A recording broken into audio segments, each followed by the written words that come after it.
هنتكلم عن مشوار منتخب مصر في بطولة كأس الأمم الأفريقية 2024 في ساحل العالم. هنتكلم عن القائمة والتشكيلة المتوقعة للمنتخب. قائمة المنتخب يمثلها كل من: في حراسة المرمى أحمد الشناوي، محمد الشناوي، محمد أبو جبل، ومحمد صبحي.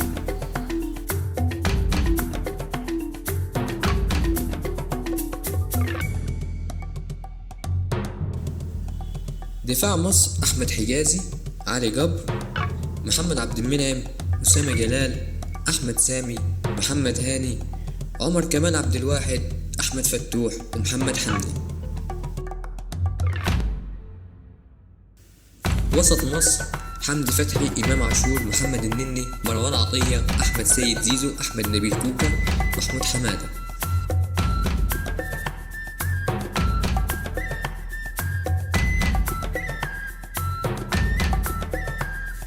هجوم مصر بقيادة محمد صلاح، مصطفى فتحي، محمود حسن، محمود كهربا، أحمد حسن كوكا.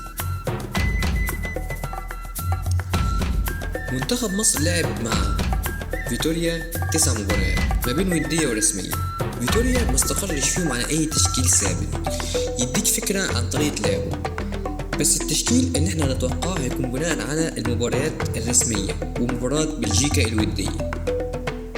وهو محمد الشناوي في حراسة المرمى، قدام 4 محمد هاني، عبد المنعم، محمد حمدي في الباك الشمال، وأحمد حجازي.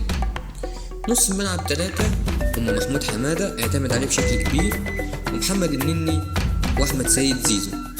وممكن مروان عطية يلعب مكان النني لأن هو اعتمد عليه بشكل أكبر من اعتماد على النني في المباريات اللي لعبها. الهجوم هيبقى صلاح ومصطفى محمد وتريزيجيه.